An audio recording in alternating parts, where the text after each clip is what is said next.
ओम शांति। चौथी शताब्दी एक छोटा सा बालक गुरुकुल जाता है और वहां के जो गुरु है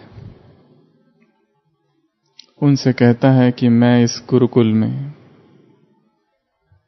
भर्ती होना चाहता हूं। यहां जो शिक्षा दी जाती है वो लेना चाहता हूं। गुरु उसको कहते हैं अपना हाथ दिखाओ, और उसका हाथ देखकर गुरु कहते हैं कि तुम्हारे हाथों में शिक्षा की रेखा ही नहीं है। शिक्षा की रेखा जो हाथों में होनी चाहिए वो रेखा ही तुम्हारे हाथ में नहीं है, इसलिए तुम पात्र ही नहीं हो इस शिक्षा के लिए। वो बालक बहुत दुखी होता है, उदास होता है, घर वापस जाता है। परंतु सीखने की ललक, सीखने की तीव्र आकांक्षा, सीखने की इच्छा इतनी ज्यादा तीव्र होती है कि वो एक चाकू लेता है और अपने हाथ में निशान करता है जो कि शिक्षा रेखा होती है। ये मध्यमा से लेकर तक छोटी उंगली, शायद कहीं पर शिक्षा रेखा, और लहू बहने लगता है और एक निशान हो जाता है। और फिर वो बालक फिर से गुरु के पास जाता है, कहता है ये है शिक्षा रेखा, क्या अब मुझे प्रवेश मिल सकता है? उस बालक का ऐसा पुरुषार्थ कहो, कार्य कहो, ऐसा सीखने का जज्बा देखकर वो गुरु का हृदय द्रवित हो जाता है। और गुरु कहते हैं कि तुम इस गुरुकुल में अब शिक्षा ले सकते हो। ये जो छोटा सा बालक था, मेधावी बुद्धि, कुशाग्र चेतना, बड़ा होकर भारत के इतिहास में एक बहुत महत्वपूर्ण पात्र बनता है जिसका नाम था पाणिनि। पाणिनि संस्कृत व्याकरण के सबसे अधिक बुद्धिमान व्यक्ति कहा जाते हैं। जहां तक संस्कृत व्याकरण का सवाल है, संस्कृत व्याकरण के जन्मदाता, और उनका इतना प्रभाव है लिंग्विस्टिक्स भाषा पर कि बाद में विदेश की जितनी भाषाएं थी उन सब का जो व्याकरण था वो पाणिनि के जो ग्रंथ है उनका अनुवाद कर कर बनाया गया। यूरोप के बड़े बड़े भाषा शास्त्री भारत आए और उन्होंने पाणिनि का अध्ययन किया। अष्टाध्यायी पाणिनि का सबसे क्लासिकल संस्कृत। तो ये कहानी है दृढ़ता की, ये कहानी है एक अदम्य इच्छा शक्ति की, पावरफुल विल पावर की। ये कहानी है कि यदि कोई व्यक्ति चाहे तो कुछ भी कर सकता है। ऐसा इस संसार में, इस कायनात में कुछ नहीं जो हम चाहे और वो न हो, कुछ भी।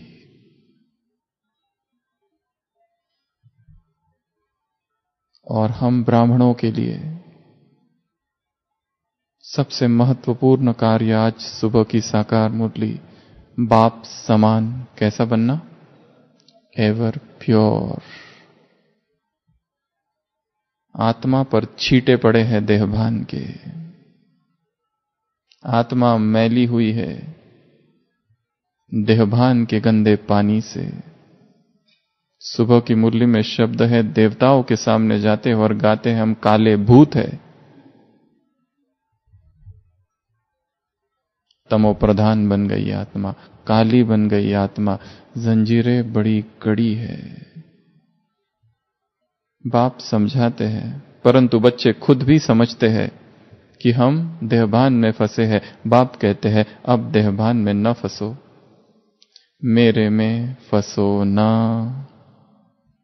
तो आज हम चर्चा करेंगे इस एक वाक्य की। कौन सा वाक्य? मेरे में फंसो ना। दादी जानकी की शैली है, ऐसा करो ना, दादी कहती है ना हमेशा। तो बाबा ने कहा देहधारी में ना फंसो। किस में फंसो? मुझ में फंसो ना, मेरे में फंसो ना। देहधारियों में बहुत फंस लिया। यदि नाम रूप बीमारी है तो इलाज है मेरे में फंसो ना। बहुत फंस लिया, बहुत प्यार कर लिया, बहुत आसक्ति रख ली, अब मेरी ओर आ जाओ। भक्ति बहुत कर ली, आर्टिफिशियल इमिटेशन, अब रियल में आ जाओ। तो बाबा के कितने सुंदर महावाक्य है कि बस मुझ में एक फंसो और किसी में नहीं फंसना। एक बहुत बुजुर्ग व्यक्ति, थोड़ा धार्मिक है, रेलवे स्टेशन पहुंचता है, टिकट काउंटर पर जाता है, अपनी टिकट लेता है। टिकट काउंटर का जो क्लर्क है वो उस व्यक्ति को जानता है। ये व्यक्ति कहता है मेरे पास एक्स्ट्रा लगेज है, उसके जो भी पैसे होंगे वो उसकी टिकट अलग से बना दो। वो क्लर्क कहता है नहीं नहीं, उसकी कोई जरूरत नहीं, मैं आपको बहुत समय से जानता हूं, आप भी मुझे जानते हैं, आप वैसे ही बैठ जाओ और इसी ट्रेन में मैं भी जा रहा हूं तो कोई समस्या नहीं होगी, और जो भी टिकट चेकर आएगा मैं उसको बता दूंगा। तो ये बूढ़ा व्यक्ति कहता है आप कहां तक जा रहे हो? वो कहता है उसकी तुम चिंता मत करो, मैं भले बीच में उतरने वाला हूं, पर जो दूसरा टीसी आएगा मैं उसको भी बता दूंगा। ये बूढ़ा व्यक्ति कहता है वो टिकट चेकर कहां तक जा रहा है? वो कहता है वो वहां तक जा रहा है जहां लास्ट स्टेशन है। और वो क्लर्क पूछता है आपको कहां तक जाना है? वो बूढ़ा सा व्यक्ति कहता है मुझे इस संसार के सभी स्टेशनों से पार जाना है। यहां का जो एक्स्ट्रा लगेज है और यहां जो चेकर आने वाले हैं, टीसी आने वाले हैं, उनको तो मैं धोखा देकर चला जाऊंगा आगे, क्योंकि ये जिस्मानी ट्रेन है। पर कल जब मैं ये शरीर छोड़ दूंगा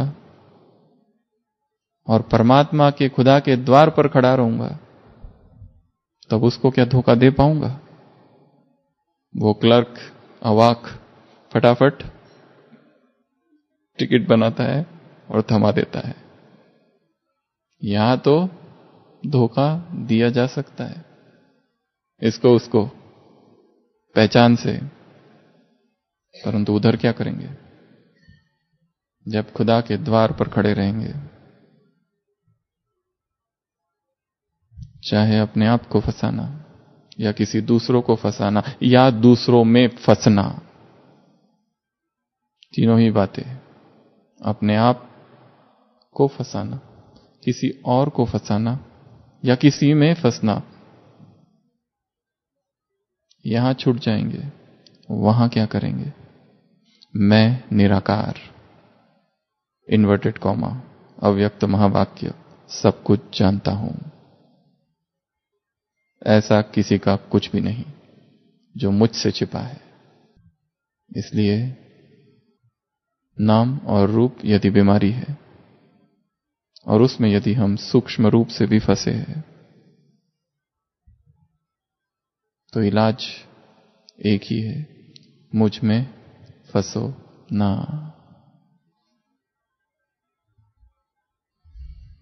मुझ में फंसो ना अर्थात किस किस में फंसो? ऐसी 8 बातें हैं जिसमें फंसना है। मुझ में अर्थात किस में? भगवान कह रहा है मुझ में फंसो। मुझ में अर्थात किस में और कहां और कैसे, क्यों फंसो, कब फंसो, किस तरह फंसो, किस लिए फंसो, फायदे क्या है फंसने में, और नुकसान है क्या कुछ फंसने में? एक हाथ और देहधारियों में फंसने के फायदे एक हाथ तो फायदा होगा, बिना फायदे के ही हम फंस रहे हैं, कुछ तो होगा। इसका चिंतन करना, देहधारी में फंसने के फायदे और देहधारी में फंसने के नुकसान। भगवान में फंसने के फायदे, अगर नुकसान कहीं हो उसका भी चिंतन करना। तो जब भगवान कहता है मुझ में फंसो, सबसे पहली बात उसके प्यार में फंसो। अगर फंसना ही है तो किस में फंसो? उसके प्यार में फंसो। लास्ट संडे की मुरली किस पर थी? किस पर थी? ईश्वरीय स्नेह। क्या क्या करता है ईश्वरीय स्नेह? 16 बातें हैं, 5 मिनट में बताओ। ये ईश्वरीय स्नेह क्या करता है? जन जन आत्मा प्यासी थी, भक्ति में क्या बन चुकी थी? भिखारी बन चुकी थी। ये ईश्वरीय स्नेह वो प्यास को मिटाता है। और ये ईश्वरीय स्नेह क्या कर देता है? वो जो भिखारी थे उससे अधिकारी बना देता है। ये ईश्वरीय स्नेह, संसार में स्नेह सबसे बड़ी वस्तु मानी जाती है। स्नेह को ही भगवान, भगवान को ही प्रेम कहा जाता है। तो भगवान जब धरा पर आते हैं तो सबसे पहली देन देते हैं स्नेह की। ये स्नेह क्या कर देता है? और ईश्वरीय सेवा के योग्य बना देता है। यह स्नेह क्या कर देता है? और कर्मयोगी बना देता है, स्वतः योगी बना देता है, सहज योगी बना देता है, बाप समान बना देता है, साथ का अनुभव कराता है, माया प्रूफ बना देता है। ये स्नेह क्या करता है? और तूफान को तोहफा, जो मुश्किल है उसको आसान कर देता है। ये स्नेह और क्या कर देता है? क्या कर देता है?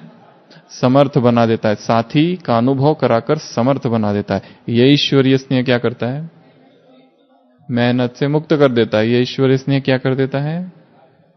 बाप समान बना देता है। ये ईश्वरीय स्नेह मंत्र है, जादू, जादू है, जो चाहिए वो प्राप्त करा देता है। और जो टुकड़े टुकड़े हुए थे, कोई यहां गिरा कोई वहां, बहते आंसू ना रुके, कोई यहां गिरा कोई वहां, तिनको के क्या बनाए? ख्वाब। और तूफान आए और कोई यहां गिरा कोई वहां। तो भगवान ने क्या कर दिए? सारे टुकड़े को मिलाकर एक बाप एक दिलाराम, एक दिल एक दिलाराम। देहधारियों ने क्या कर दिए थे? दिल के टुकड़े टुकड़े कर दिए थे। और क्या किया था? उन टुकड़े करके छोड़ा नहीं, अपने पैरों तले भी कुचल दिए थे एक एक टुकड़े को। तब कहीं बाप की याद आई, ये हाल कर दिया था। जिस जिस को प्यार किया सबसे ज्यादा धोखा उसी से मिला। जिस जिस पर विश्वास किया इस जीवन में अब तक, चाहे वो कोई भी हो, कभी ना कभी तो उससे दर्द जरूर मिला है। और वो जो दर्द था बड़ा गहरा था। दुश्मनों ने दर्द जो दिए बहुत छोटे थे, अपनों ने जो दर्द दिए वो बड़े गहरे थे। खंजर तो पीठ पर गड़ा था, पर दर्द तब हुआ जब दोस्त के हाथ में वो खंजर देखा। तब तक दर्द नहीं था। तो संसार और उसका वो प्रेम स्वार्थवश है। एक परमात्मा ही है जिसका ईश्वरीय स्नेह कैसा है? निस्वार्थ है, सच्चा है, अविनाशी है, सर्वोच्च है, सर्वोपरि है। इससे परे और कोई स्नेह नहीं। In our greatest time of need we are alone. जब हमें किसी व्यक्ति की सबसे ज्यादा आवश्यकता थी, उसी समय वो नहीं रहता है। इसके लिए संसार का प्रेम अपूर्ण है। और जैसे हर बार कहते हैं, आत्मा अनंत है, अनंत की प्यास अनंत ही मिटा सकता है। संसार का सब कुछ मिल जाए, कोई व्यक्ति कहे मैं तुम्हारे लिए अपना जीवन अर्पित कर देता हूं, किसी भी देहधारी का प्यार आत्मा की प्यास, पुकार, तृष्णा बुझा नहीं सकता। Infinite cannot be satisfied by anything which is finite. जो अनंत है, अनंत की प्यास कौन बुझाएगा? केवल अनंत। अनंत का आत्मा अनंत है, अनंत अनंत से जब मिलेगी तो ही प्यास मिटेगी। देह देह से मिलेगा, प्यास भड़केगी। सुबह की मुरली, काम कटारी चलाना बंद करो। विष का ये धंधा बंद करो। एक बहुत विरोधी व्यक्ति सब जानते होंगे, जो कि अपनी युगल को बहुत सताता था और सेवा केंद्र पर आकर बहुत हंगामा करता था। और एक दिन जब मम्मा से मिलने आया और मम्मा की मुरली चली, वो सुनता रहा सुनता रहा सुनता रहा, और मुरली में आया कि जो चीर हरण करते हैं वो दुशासन है।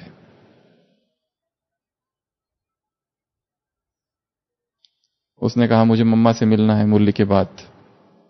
लोगों ने कहा तुम पहले ही बहुत समय ले चुके हो मम्मा का, बहुत हंगामा किया था आकर पहले भी, अभी मम्मा के पास समय नहीं। उसने कहा बस 2 मिनट 3 मिनट भी नहीं लूंगा। और वो मम्मा के सामने आया और रोने लगा और मम्मा से कहा कि मम्मा, जिस दुशासन की आपने बात की थी, हम तो सोच रहे थे वो किसी महाभारत का पात्र होगा, वो दुशासन मैं हूं।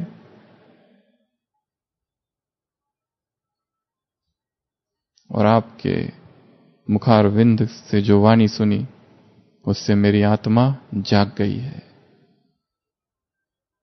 चेतना का नया जन्म हुआ।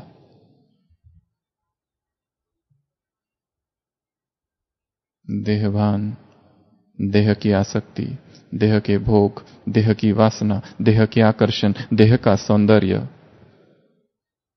बहुत डुबाया है आत्मा को। देहभान के छींटों ने आत्मा में काला काला बना दिया है उसको। अब बाप है एवर प्योर बनाने, तो मुझ में फंसो न।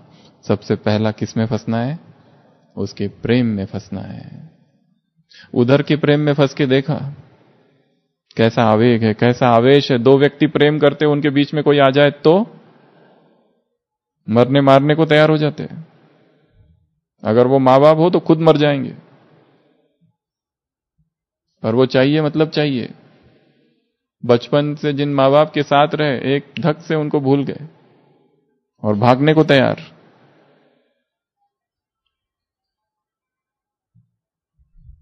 इतनी आतुरता देह के लिए, ऐसी ही आतुरता, ऐसा ही आवेग, ऐसी ही तीव्रता, ऐसी ही इंटेंसिटी जब भगवान के लिए होगी, तब परम कल्याण होगा। इसके पहले भी कहा था, भक्ति मार्ग में कहा जाता है 3 प्रेम एक हो जाए। जितना प्रेम एक मां अपने बच्चे से करती है, जितना प्यार एक लोभी पुरुष धन से करता है, और जितना पुरुष एक कामी पुरुष देह से करता है, ये तीनों प्रेम एक हो जाए और भगवान की तरफ डायरेक्ट हो जाए कि वो क्यों नहीं मिल रहा, तो भगवान तुरंत प्रकट होंगे। पर ऐसी तीव्रता चाहिए, प्रभु प्रेम की तीव्रता। इस प्रभु प्रेम ने ही सेवा के योग्य बना दिया।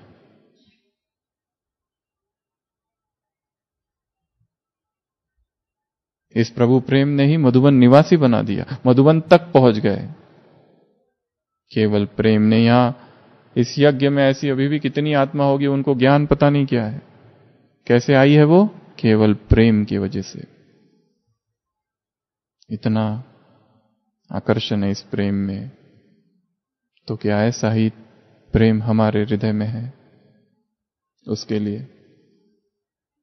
यह हमारा प्रेम भी बटा हुआ है। इंग्लिश में एक कहावत है, he who gives to God second place in life gives him no place. जो भगवान को अपने जीवन में दूसरे नंबर पर रखता है, वो उसको कहीं पर भी नहीं रखता। भगवान को कितने नंबर में रखना है? 1 नंबर में, उसके ऊपर और कोई ना हो। अगर कहे कि मेरी बेटी पहले फिर मेरा भगवान, मेरा बेटा पहले फिर मेरा बाबा, अर्थात उसे कोई जगह नहीं दी है हमने। तो सबसे पहले किसमें फंसना है? फंसना चढ़ा अच्छा शब्द है, ट्रैप। उसके प्यार में फंस जाओ। दूसरा है उसकी याद में फंस जाओ। आज सुबह की साकार मुरली, याद के सिवा और कोई उपाय नहीं, और कोई उपाय ही नहीं है विकर्म विनाश करने का। हमारे याद की क्वालिटी क्या है? कितना हृदय से, कितना दिल से, तीव्रता से याद की जा रही है, या हल्की हल्की सी याद है, या ऊपर ऊपर की याद है। उसी संडे की मुरली में बाबा ने कहा है कि बाप तुम्हारी इच्छा पूर्ण करेगा। क्रिसमस की मुरली, क्रिसमस के लिए कहा है, पर वो याद कैसी हो? सच्ची हो, दिल से हो, स्वार्थ वाली ना हो। जब समय पड़ा तब गए बाबा के पास, बाबा आप ही सब कुछ हो, ऐसी याद नहीं चलेगी, झूठा यहां नहीं चलेगा। तो याद को बढ़ाना, याद का चार्ट बढ़ाना, याद में नवीनता लाना। वही याद जैसे कल थी आज ना हो, आज जो अमृत वेला हो कल उससे अधिक शक्तिशाली हो, जो अमृत वेला सुबह था नुमा शाम का योग उससे अधिक शक्तिशाली हो। हर दिन याद में नवीनता लानी है, कुछ तो नई चीज करनी है, उसमें कुछ नए अनुभव करने हैं। और ऐसी अवस्था हो कि जैसे शरीर छूट गया नीचे और आत्मा ऊपर। ये देह, देह के संबंध, देह के रिश्ते, देह के नाते, देह की भाषा, देह के लोग, देह का देश। कभी हमने एक दूसरे से मिलने के बाद ऐसा कहा? कैसा? हम ये कहते आप भी पंजाब से और हम भी पंजाब से, आप भी महाराष्ट्र से और हम भी महाराष्ट्र से, तुरंत दोस्ती। पर हमने ऐसा कहा आप भी परमधाम से और हम भी परमधाम से, आपको मिलकर बहुत ज्यादा खुशी हुई। देह की भाषा और देह के देश, ये भी बंधन है। देह के संबंध जैसा बंधन है वैसे देह की भाषा भी बंधन है। अपने प्रांत वाले मिले तो उस भाषा में बोलना चालू, ये भी बंधन है। तो याद में फंसना है। तीसरा है योग के भिन्न भिन्न प्रयोग या अभ्यास। एक बताया याद, रूहानी ड्रिल तीसरा। और ये ड्रिल हमको सुबह अमृत वेला नुमा शाम तो ठीक, पर सारे बीच बीच में दिन भर करनी है, ताकि ऐसी अवस्था ना हो कि सुबह बहुत अच्छा योग, शाम का बहुत अच्छा योग, परंतु दिन भर में संघर्ष, लड़ाई। सारे दिन भर क्या क्या करेंगे?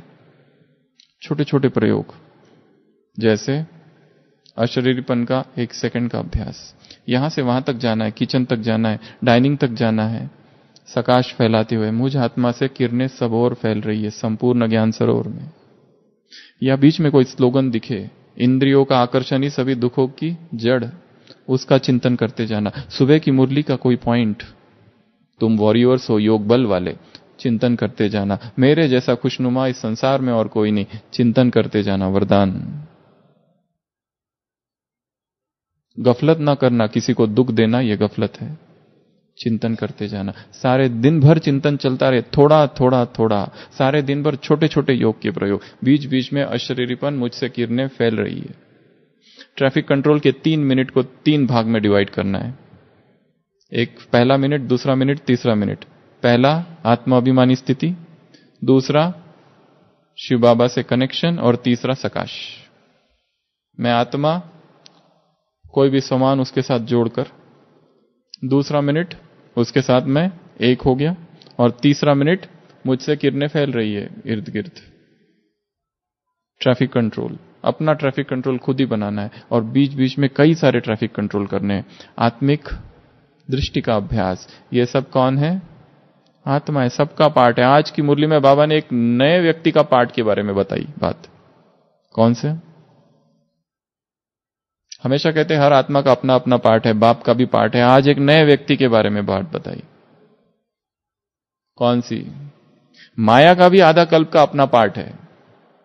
माया भुला देती है तुमको, उसका भी पार्ट है, बाबा ने कहा। कितनी नई बात है। ऐसी नई नई बातें मुरली में छिपी हुई रहती है, उसको वहां से खींच कर निकालनी है,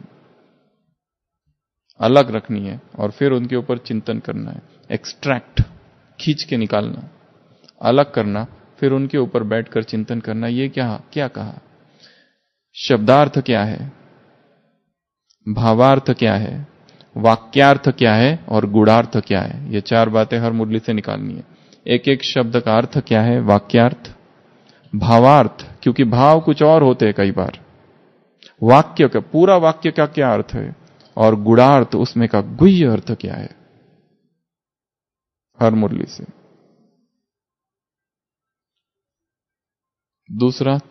तीसरा किसमें फंसना है, रूहानी ड्रिल्स में। छोटी छोटी ड्रिल करते रहना है। आत्मिक दृष्टि का अभ्यास, आत्मा अभिमानी स्थिति का अभ्यास, सकाश देने का अभ्यास, मुरली की पॉइंट्स याद करने का अभ्यास, कुछ तो लिखने का अभ्यास, छोटी छोटी पॉइंट्स, 5 स्वरूपों का अभ्यास, 3 स्वरूपों का अभ्यास, आना और जाना, डेड साइलेंस का अभ्यास, 1 मिनट में, 1 सेकंड में अशरीरी होने का अभ्यास। ये सारे दिन भर चालू रहे।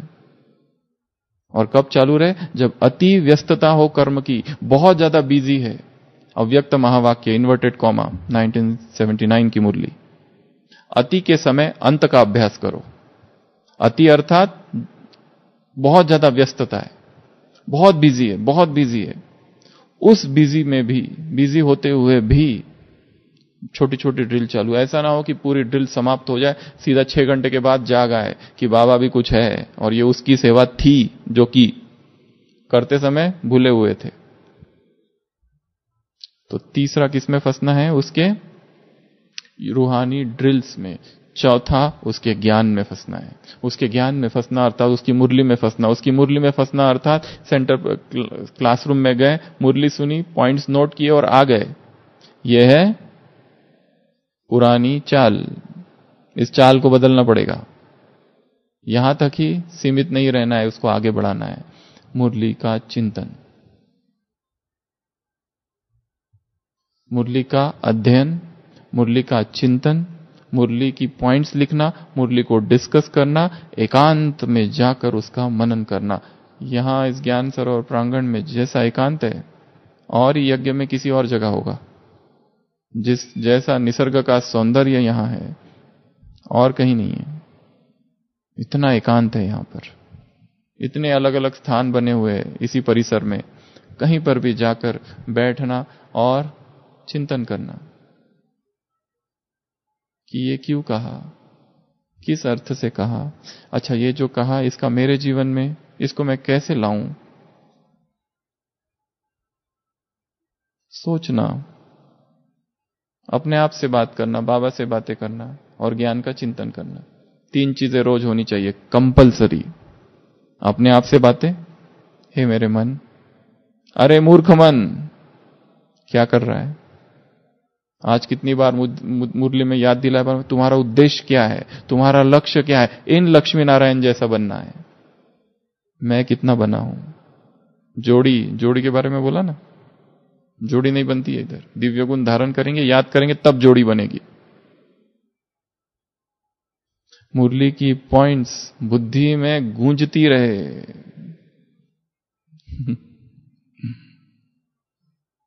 ज्ञान की बुलबुल क्या करे, टिकलू टिकलू टिकलू। ज्ञान की सरिता बहती रहे तो ही स्थिति ठीक रहेगी, नहीं तो हलचल इतनी है। सब जगह माया ही माया है। साम्राज्य है माया का। ये खींच लेगी दूसरी आत्माएं हमको भी उनके साथ नीचे। सुरक्षित केवल वो है जो याद में है और जो ज्ञान के चिंतन में है। बाकी नीचे आएंगे और परिस्थितियों का चिंतन करेंगे, व्यक्तियों का चिंतन करेंगे, प्रबंधन एडमिनिस्ट्रेशन का चिंतन करेंगे, पॉलिटिक्स का चिंतन करेंगे और नीचे डूबेंगे। और फिर कंप्लेंट करेंगे, यहां ये ठीक नहीं, वो ठीक नहीं, ऐसा ठीक नहीं, वैसा ठीक नहीं। जो ज्ञान का चिंतन में है उसके लिए सब ठीक है। जो हो रहा है सब खेल है। खेल ही ऐसा बना है, इसमें दुख करने की बात ही नहीं है। ऐसा ही होना चाहिए जो हो रहा है, निर्दोष दृष्टि। सबके हिसाब किताब चुकतू हो रहे हैं। मन से सारे प्रश्न समाप्त। पर यह होगा तब जब निरंतर ज्ञान का दिन भर में चिंतन। तो चौथा किस में फंसना है, ज्ञान में फंसना है, मुरली में फंसना है, उसकी पॉइंट्स में फंसना है। MURLI। M अर्थात मनन, U अर्थात अंडरस्टैंडिंग, R अर्थात रीड एंड रिवाइज, एल अर्थात लिसन, आई अर्थात इम्बाइब, इम्बाइब अर्थात धारण करना। ये मुरली के 5 शब्द है। तो ये 5 काम रोज होने चाहिए। समझना है, धारण करना है, पढ़ना है, सुनना है, हो सके तो सुनाना है, चर्चा करनी है, सोचना है एकांत में बैठकर, ये क्या है, ये क्यों कहा, क्यों वो कहता है मुझ में फंस जाओ। हम तो देहधारियों में फंसेंगे, बाबा से ऐसी बातें करना। हमें तो अच्छा लगता है बाबा देहधारियों में फंसना, हम आप में क्यों फंसे। फिर देखो क्या उत्तर आता है। इस तरह से चिंतन की धारा बहाना है। मैथमेटिक्स में a is equal to B prove करना है, तो क्या करते हैं, a is not equal to B, यहां से चालू करते हैं और फिर आगे आगे जाते हैं, फिर लास्ट में अरे नहीं नहीं नहीं a is equal to B, वैसे चालू करना। बाप कहते हैं मुझे याद करो तो पावन बनोगे, नहीं नहीं तुमको याद करने से हम देहधारी को याद करेंगे, देखते कितना पावन बनते। यहां से चालू करना इक्वेशन, फिर आगे बढ़ाते जाओ चिंतन को, चिंतन को। हाँ हमने तो देहधारी से प्यार किया था, हुआ क्या, अपघात, क्या हुआ, एक्सीडेंट, हड्डियां टूटी अब तक जुड़ी नहीं, जो गिरे थे 10 साल पहले अब तक भी जुड़ नहीं रही है, जो फ्रैक्चर हुए थे इमोशनल अब तक भी ठीक नहीं है हुए। तो शायद भगवान जो कह रहा है वही ठीक है। सीधा मान नहीं लेना है कोई बात को, धीरे धीरे अपने मन को समझाना है। छोटा सा बच्चा है, उसको जरा अच्छे से समझाना पड़ता है, धीरे धीरे। तो चौथा किस में फंसना है, ज्ञान में। 5वां सेवाओं में फंसना है। सेवाओं में फंसना अर्थात सेवा करनी है, परंतु उस सेवा में 2 चीजें बहुत जरूरी है। बाकी तो सेवाधारी सभी है और बहुत अच्छी सेवा कर रहे हैं, पर 2 चीजें चाहिए, डिटैचमेंट और साक्षी भाव। नहीं तो सेवा में निस्वार्थ भावना है, सेवा में कर्मयोग सब कुछ है, याद है, सब कुछ है, परंतु डिटैचमेंट नहीं है, अटैचमेंट है, वर्कोहोलिक है। हमने ये सेवा की, हमारी स्तुति होनी चाहिए, रिकॉग्निशन होना चाहिए, मान मिलना चाहिए, सम्मान मिलना चाहिए। साक्षियों को नहीं देख पा रहे उस सेवा को, सेवा की डिटैच होके देखना, ये खेल था। निष्काम बनाते जाओ, सेवा की भूल गए। जून मास चालू है मम्मा का, 1.5 मास मम्मा बेंगलोर में रही, आई वापस, पूछा मम्मा सेवा कैसी थी, कैसी थी सेवा, अच्छी थी, फुल स्टॉप, कोई वर्णन नहीं। और अगर हम जाके आए और करके आए तो पहले उसकी फोटो और फिर भेजना चालू इसको। वो चाहता नहीं है देखना, पर हम जबरदस्ती भेज रहे हैं, यही तुम्हारी सजा है।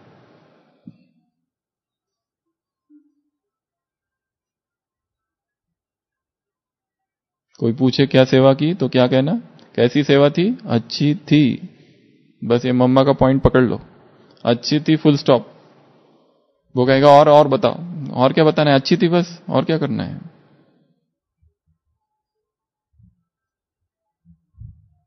अहंकार जन्म लेता है, और अहंकार जब बढ़ते जाता है तो संघर्ष बढ़ता है। तो सेवाओं में फंसना है, परंतु कैसे, डिटैचमेंट, कैसे, साक्षी भाव, कैसे, निमित्त भाव, कैसे, अर्पित कर देना, और कैसे, तुमने कराई, तुम चाहते तो किसी और को निमित्त बना सकते थे, मुझे बनाया, मेरा भाग्य है। वैसे मुझसे योग्य कितने सारे बैठे हैं यहां, फिर भी मुझे चुना, बाबा तेरा धन्यवाद। नहीं तो ये सेवा मुझसे तो अच्छे करने वाले कितने सारे हैं, अधिक बुद्धिमान, अधिक शक्तिशाली, अधिक योग्य, पर फिर भी तुमने मुझे चुना, तेरा धन्यवाद। तो किस में फंसना है, सेवाओं में फंसना है। उसके बाद अगला मर्यादाओं में फंसना है। मर्यादाओं के बंधन में स्वयं को बांध दो, बहुत सेफ्टी है। ये देखना नहीं मतलब देखना ही नहीं है, स्टॉप इट, नहीं तो ये मीडिया खा जाएगा। सोशल मीडिया, डिजिटल नगरी, ये इंटरनेट, जितना काम का है उतना किया और उससे बाहर निकल के आ गए, नहीं तो उसी में लगे हुए हैं। लंबा लंबा बातें, phone talks, private talks, WhatsApp calls, video calls, कितना उसमें फंसे हैं। स्वयं को उससे बाहर निकालना है। Online shopping, online games, online news, ये 3 नई माया है। बैठे बैठे परचेसिंग चालू रहता है, देखते रहते क्या क्या परचेस करना है। करना कुछ भी नहीं है, बस देखते रहते। पहले दुकानों में जाते थे, विंडो शॉपिंग, अब बैठे बैठे कौन सी कार, कौन सी गाड़ी, कौन सा ये, कौन सा वो, टाइम वेस्ट। न्यूज, इस पार्टी ने कहा, उस पार्टी ने क्या कहा, और उसकी चर्चा है। Online shopping, online games, online news. जितना काम का है उतना करके वापस आना है, क्योंकि काम हमें बहुत सारे करने हैं, इसमें हम नहीं फंस सकते ज्यादा। तो मर्यादाएं जो भगवान ने कही है उसको फिर रिवाइज करना है, फिर याद करना है। मर्यादाओं से संबंधित जो क्लासेस है बड़े भाइयों के, दादियों की, वो सुननी है। धारणा वाली जो क्लासेस है वो सुननी है, ताकि बुद्धि ठिकाने आ जाए, ताकि हम जाग जाए, ताकि जागरण आ जाए कि मैं यहां किस लिए आया था और कर क्या रहा हूं। 1 मास के लिए कोई माता सेवा के लिए आई है, वो खाली सेवा के लिए नहीं आई है, तपस्या के लिए भी आई है, क्योंकि ऐसा वातावरण संसार में और कहां मिलेगा। सेवा तो निमित्त है एक, पर यहां आने का मुख्य लक्ष्य सेवा नहीं है। क्या है? तपस्या। यहां आने का मुख्य लक्ष्य है अमृत वेला शक्तिशाली, जो वहां नहीं हो रहा है कम से कम यहां तो हो। यहां आने का मुख्य लक्ष्य है नुमाशाम का योग, यदि उस समय सेवा न हो तो। पर एक बात याद रखना है, कर्तव्य प्रथम। जब कर्तव्य पुकारे सब कुछ गौण है उसके सामने, ज्ञान योग सब एक तरफ। कर्तव्य अर्थात जो सेवा जिसको दी है वो सबसे फर्स्ट रखी जाए। पर यह बात याद रखना है कि मैं यहां तपस्या के लिए आया हूं, सेवा तो है ही, कर ही रहा हूं, पर मेरा अंदर से जब जब समय मिले तपस्या, जब जब समय मिले मुरली का अध्ययन, जब जब समय मिले एकांत मौन, और वहां जो संसार में जब थे वहां क्या हलचल हो रही है, जीवन में क्या हलचल है, यहां बैठकर उसका चिंतन करना है। जो हमारे संबंध है इतने जटिल क्यों बन गए, इतने कॉम्प्लेक्स क्यों बन गए, इतने कॉम्प्लिकेटेड क्यों बन गए, कैसे उन संबंधों को ठीक किया जाए, सारी उलझने यहां हैं। अपने आप को ही सरल बनाना है। सूत ऐसा मूंझ गया है, भक्ति का नहीं, यहां का ज्ञान मार्ग में आने के बाद का, उसको ठीक करना है। तो मर्यादाओं को रिवाइज करना है, मर्यादाओं से संबंधित सारी क्लासेस सुननी है। कड़ी से कड़ी मर्यादाएं क्या है और कौन सी मर्यादा का मैं भंग करता हूं और क्यों हो रही है मुझसे ये भंग। चाहे अमृत वेला, 8 चीजें हैं ब्राह्मण दिनचर्या में। अमृत वेला, मुरली, भोजन के समय याद, चौथा ट्रैफिक कंट्रोल, 5वां कर्मयोग, नुमाशाम का योग, उसके बाद में ज्ञान की चर्चा एक बार तो होनी चाहिए 24 घंटे में, चार्ट और एक संबंध। 8 ऐसी बातें हैं। ये 7-8 ये जितनी बातें, इनके लिए क्या क्या मर्यादा है। अमृत वेले के लिए क्या है, नुमाशाम के लिए, योग के लिए क्या है, ज्ञान चर्चा के लिए क्या है, रात्रि चार्ट के लिए क्या मर्यादा है, सोने की विधि क्या है, क्या देखते देखते सो रहा हूं, बातें करते करते, मीडिया, सोशल मीडिया, व्हाट्सएप, क्या कर रहा हूं और किस तरह सो रहा हूं। विकारी ख्यालातों के साथ सोएंगे तो उसी ख्यालात के उठेंगे। उच्च श्रेष्ठ महान संकल्पों के साथ सोएंगे तो उसी महान संकल्प के साथ उठेगी चेतना। तो मर्यादाओं में स्वयं को फंसा देना है। उसके बाद में लास्ट 2, एक है मुझ में फंसोना, अर्थात मेरे घर में फंसोना। उसका जो घर है वो प्रांत बड़ा ही शांत है, उस प्रांत में फंसना है, उस शांत प्रांत में फंसना है। उसका जो धाम है उसका अनुभव करना है। लंबा समय तक परम धाम में टिकने का अभ्यास। एक योग है सूक्ष्म वतन, बाबा से रूरियान करना, बातें करना, वो सब ठीक है, पर ज्वालामुखी योग, निर्संकल्प स्थिति, निराधार, निराकार, निर्विकार, सभी तत्वों से पार, बीज रूप कंबाइंड स्थिति का लंबा लंबा समय तक अनुभव, उसके लिए टाइम बढ़ाना पड़ेगा। अमृत वेले का भी, नुमा शाम का भी। जो 6:30 बजे चालू करते हो उसको थोड़ा और पीछे जाओ, 6 बजे चालू करो अगर सेवा नहीं है तो। दिनचर्या में तो योग है, परंतु बैठा योग तीव्र पुरुषार्थी का कम से कम 4 घंटे तो होना ही चाहिए। बैठकर जब 4 घंटा होगा तो दिनचर्या में भी योग रहेगा। बहुत बड़ी तपस्या है बैठकर 4 घंटा योग करना। कितनी चीजों, छोटी छोटी चीजों का त्याग करना पड़ेगा जिसमें हम अभी फंसे हुए हैं, वो सबको हटाना पड़ेगा। वो सारी दिनचर्या, वो सारी बातें, वो सारी व्यर्थ की बातें, झरमोई झगमोई गॉसिप्स, सबसे बुद्धि योग को हटाकर योग योग योग योग योग। तपस्या तपस्या तपस्या तपस्या, आग लग जाए अंदर।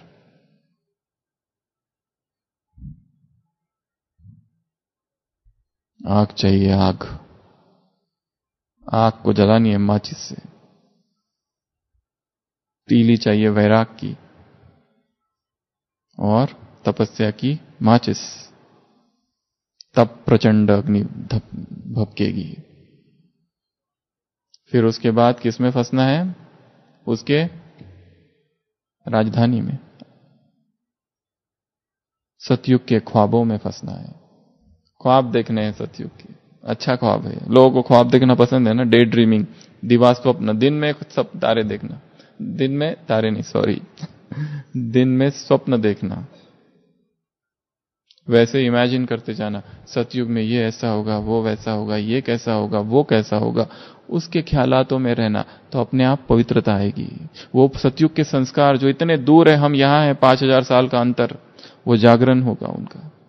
विजुलाइज करना, वहां का राज्य कैसे होगा, वहां की करेंसी कैसी होगी, वहां का प्रशासन कैसे होगा, पशु पक्षी कैसे होंगे, महल कैसे होंगे, पुष्पक विमान कैसे होगा, दिनचर्या कैसी होगी, देवता क्या खाते, क्या पीते, क्या करते, क्या सोते, कब उठते, कब जागते, क्या सुनते। सोचते रहना सतयुग के बारे में, ख्वाबों में खो जाना। इस सतयुग में फंसना है, उस परम धाम में फंसना है, मर्यादाओं में फंसना है, सेवाओं में फंसना है, ज्ञान में फंसना है, योग की अलग अलग ड्रिल्स में फंसना है, याद में फंसना है, और सबसे पहला उसके प्यार में फंसना है। तो बाबा के महावाक्य अपनी डायरी में बड़े अक्षरों से लिख के रख देना है। आज के महावाक्य, मेरे में फंसो ना। अच्छा।